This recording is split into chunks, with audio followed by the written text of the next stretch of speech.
Longtime Browns beat reporter Tony Grossi, his read of the Browns head coaching search. Who is the favorite right now in your eyes? I think it's Udinski. He's an up-and-coming coach. Unlike the other up-and-comers, he's had experiences with 3 different organizations at the age of 30. He's broadened his, NFL intelligence. So Tony Udinski's 30, Yeah. and many people think that in 2 years he'll be the hottest That's right. coaching candidate going. So you got to get him now, but then you're going to have to put up with the growing pains of. Are the Browns willing to do that with this next head coach? They will say they did, just like Joe Banner told Rob Jasinski, "You're our coach for the long haul." Things change. 1 year. Yeah. If it's a total disaster, Yeah. 2-15, Yeah.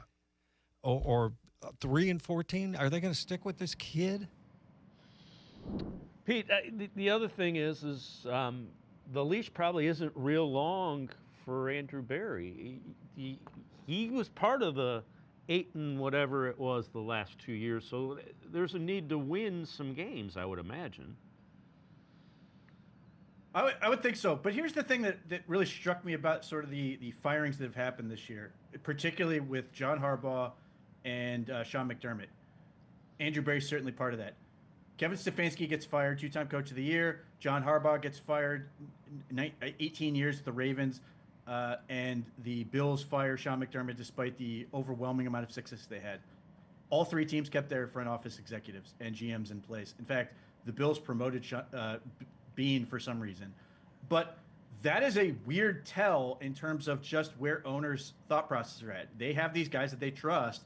And even in all those tenures I just talked about, it was never front office executives getting shuffled out or replaced. It was always assistant coaches, which was always a tension point, particularly with Baltimore and potentially with Buffalo and Cleveland. So that's just something to sort of keep in mind.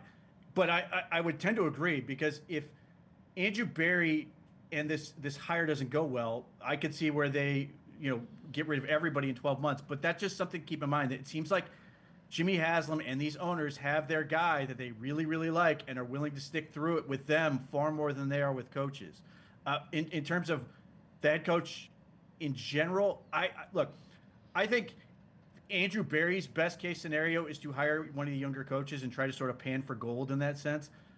I think if you hire Jim Schwartz, his leash is potentially shorter, because if Jim Schwartz doesn't do well, and particularly if he loses that game to the Falcons, it could be a very short tenure for him, because if Kevin Stefanski does really, really well and Jim Schwartz sort of treads water and doesn't go anywhere, despite the fact that that owner basically said that Kevin Stefanski was fired because he didn't win enough with what most people felt was like a terrible offensive roster, that puts pressure on a Jim Schwartz, the guy who was here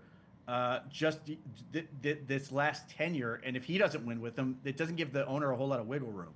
Who do you think, do you have a sense of who you think the next head coach will be, and what do you think the timeline is to get that done? Well, as far as the timeline, unless something changes and they are going to bring in another minority candidate to interview, which they could certainly do, I think they're going to wait to go through the whole process and interview Nate Scheelhaase in person, which could be as early as next Monday. If the Rams lose to the Seattle Seahawks, it could wait until after the Super Bowl.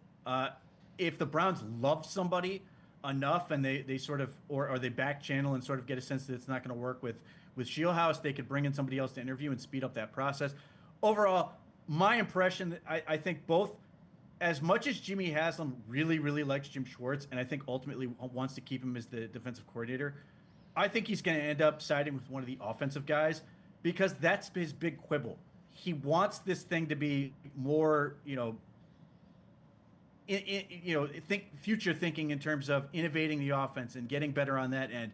And he might feel that they may ultimately come back with the thought process that they are limited if they hire a defensive head coach, because even if Jim Schwartz crushes it and they get a really good coordinator, then that guy could be gone in 2 years, and you're sort of in this mess where now you have to replace him, and you're like a lot of these head coaches where you're potentially in a weird spot, like Dan Campbell is with the Detroit Lions, who's now in his 4th offensive coordinator.